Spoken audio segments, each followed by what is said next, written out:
After the fallout from episode 2, Adora leaves her previous life behind to join the rebellion, whereas Catra remains at the Fright Zone with the Horde. But both characters enter episode 3 on extremely unstable ground.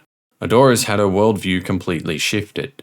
Everything she'd been training towards and preparing for has been changed. The Horde's true intentions challenged her on what she truly values, and she left to not wanting to be a part of it.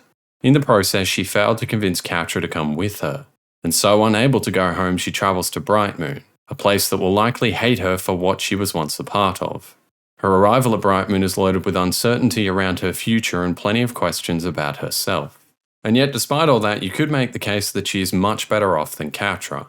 Catra returns to the Fright Zone heartbroken about the loss of Adora. She finds herself with no safety or support, and in an environment like this, these things are essential. She will also have to contend with Shadow Weaver, who gave her the task of bringing Adora back, and made it clear that she would have a pretty grim outlook if she failed. Or you will suffer the consequences in her place. So that is the state of play for both Adora and Catra, yet by the end of episode 3, both of their futures will be much more stable. Adora will become an official member of the rebellion and Catra will be promoted to Force Captain. But it's the way in which this happens that will make all the difference. We begin with Adora sneaking into Glimmer's room and learning the extent of how badly the people of Brightmoon are likely to accept her. Think pitchforks and torches.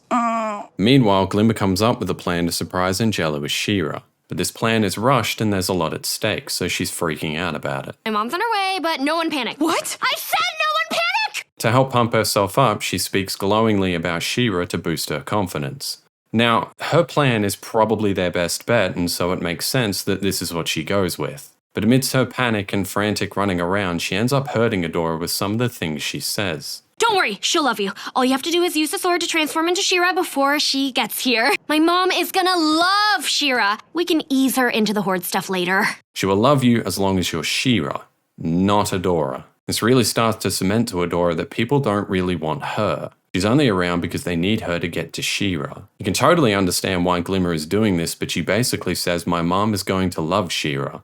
We can ease her into the Adora stuff later. Because whether she likes it or not, Adora is a former Horde soldier. That Horde stuff is a part of who she is.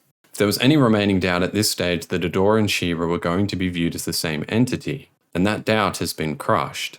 And in the process, Adora's confidence has been rocked. Not only that, but the pressure's on. Either become She-Ra or it's probably not going to end well for you. And the hits to Adora's confidence don't stop there when she is forced out of Brightmoon after failing to listen to Bo's warning. Now lost in the Whispering Woods and with no home to go to, she meets the MVP of this episode, Madame Razz. Razz wants Adora to go berry picking, and to get her to follow, she hints at the idea that she knows something about the sword. Oh, now you've got the sword instead. It's a compelling way of getting Adora's attention, but we're actually going to focus on berry picking. In She-Ra, the baking of the pie with Madame Razz is a link that both Adora and Mara share with her. The closer the pie is to completion, the more Adora will learn about Mara's story. But berry picking itself is a pretty mundane task, and it serves as a break from all the life-altering events that are happening around her. Currently, Adora's mind is cluttered with some heavy questions about who she is and what she should do. There's a lot on her plate and plenty that she doesn't understand. There's too much noise, so Razz wants her to narrow her focus and do one thing at a time. Listen to Adora's reaction after they've been to the first one's ruin. What is this? What's happening to me? I know you brought me here for a reason. If you know something about the sword, about me, you need to tell me. Again, there's so much packed into what she just said. Many questions that are too vague and therefore hard to answer. So Razz hits her with the simple once again. I brought you here to pick berries, and your basket's still empty. So come on, silly. Adora continues to follow Razz with the intention of getting her to explain what she's supposed to do. Now, because of the way Shadow Weaver raised her, Adora basically has no independence. Everything she did in the past was already set out for her. Shadow Weaver, and by extension the Horde, made all of the major decisions for her. But now that she's left, she's going to have to make them for herself, and she's far from ready for it. A follow-up statement reaffirms this when she asks Razz who she's supposed to be, rather than who she wants to be. We're in the very early stages of Adora slowly breaking through Shadow Weaver's conditioning. We get more large, vague statements from her, including that she wants to do the right thing, which is something that most people want to do, but it can be hard to know what that is or where to start. For Razz to help Adora break Shadow Weaver's hold and gain some independence, She needs to convince Adora that she must choose for herself. But just as importantly, she needs to teach Adora how to make her own choices. And to do this, Razz will simplify things for her. She shows Adora exactly what the Horde is doing to the planet and explains that the princesses no longer defend Etheria. Instead, they hide away in their castles. She then compares Adora to Mara, making sure to mention that she is afraid, which Adora immediately tries to deny. You're very like my Mara, you know. Brave, loyal, but afraid. I'm not afraid. Razz wants Adora to confront her vulnerabilities. She wants her to acknowledge to herself that she is scared, since acknowledging a problem is the first step towards fixing it. Razz also gives Adora the confidence to make the choice for herself. She builds her up with some positive reinforcement, and considering how low Adora is at the moment, she could certainly use some encouragement. But the other big thing that Razz does for Adora is she simplifies and narrows her focus. She shows her what the Horde is doing and asks, "What do you think about this? How does this make you feel?" We talked about the vagueness of the right thing and how it can be hard to know exactly how to proceed and where to start. Well, the other problem with the right thing is that it's hard to see. It can be hard to envision what the right thing to do actually looks like. Razz gives Adora a clear visual and asks her what does she think about it. She simplifies things and it helps Adora to take her first step. I think this is wrong. Swiftwing gets attacked, and after the fight, Adora declares that if the princesses won't defend Etheria, then she will. That's step 2, and it's built off of step 1. This is wrong, I want to do something about it. Okay, well, then it becomes, if this is important to you and you want to help, who or what gives you the best chance of doing something about it? I need to get back to Bright Moon. That's the spirit, dearie. She gets a lift from Swiftwind and triumphant music plays. But don't underestimate what's happening here, because nothing we talked about at the start when it comes to how Bright Moon is likely to receive her has changed. There's still a strong possibility that they will hate her because of her past, so going back is still a big risk. But Adora now has her priorities in order. The people of Etheria are important to her and they need her help, so for Adora it's a risk worth taking. The other thing that this step-by-step process does is that Adora's actions become measurable. When it comes to doing the right thing, it can be difficult to gauge whether your actions are actually contributing to this goal. This may sound really silly, but she can tell whether she's a Bright Moon. By simplifying things, she now knows where she stands and can measure her progress, which is super important when someone is trying to achieve their goals.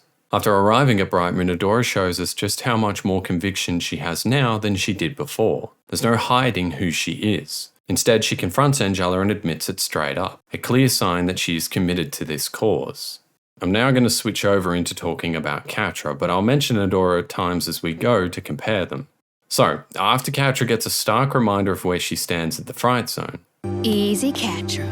Adora's not here to protect you anymore. we see how much Adora leaving has affected her, how angry and heartbroken she is over what took place.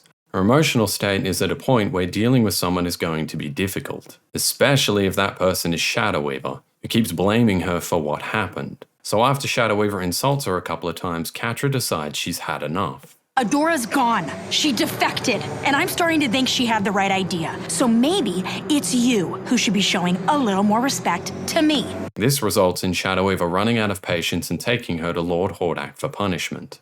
Catra's outburst comes about not only because she was quite emotionally fragile, but also because she has less to lose. Although before, when Adora was here, she could be snarky and disrespectful, she would never have been this direct out of fear of losing Adora. But now, Adora is gone, so for Catra, there's less at stake. Threats only work on someone who has something to lose. While on the flip side of that, courage works the opposite way. Courage is more significant if you have something to lose. This whole scene is like Catra is pushed too far, and just decides to have a free swing without any thought about the result of her actions, rather than one that shows us her bravery as she musters up her courage. The personal growth is lacking, and nothing shows this more when comparing Adora confronting the rebellion and Catra meeting Hordak. Adora carries the weight and responsibility for the people of Etheria who can't defend themselves. She's here because they matter to her, and she is determined to help them. Catra is here basically because she told Shadow Weaver where to go and must now deal with the consequences. When looking at their confrontation side by side, you can really see how much more power Adora has in her eyes. She's much more direct and stronger in her approach. Catra, on the other hand, is petrified and barely able to look at Hordak directly. These two are both at the mercy of someone else, and yet the ways in which they approach it are heaven and earth. Adora has conviction, Catra doesn't. So Adora is officially accepted by the rebellion, though it doesn't go perfectly for her, as it's more She-Ra who gets accepted rather than Adora herself. But this came about because of growth in her character, whereas Catra is given the rank of Force Captain by Hordak. But although Catra believes it doesn't come about through any strength of character. It's a gain without any growth. This is a beginning of a pattern that will continue throughout the first 5 seasons of this show, despite the fact that the Horde will slowly gain more and more territory. The gap between Adora and Catra will grow in the opposite direction. Adora will face her problems and confront her vulnerabilities, but Catra will try to avoid them and push them away. And so by the time this conversation takes place, Adora is so far ahead of Catra that it becomes hard to even compare them. Catra will continue to gain many victories, especially for the Horde, but it's Adora whose strength of character will grow. Oh, and Horsey is a stupid name for a horse.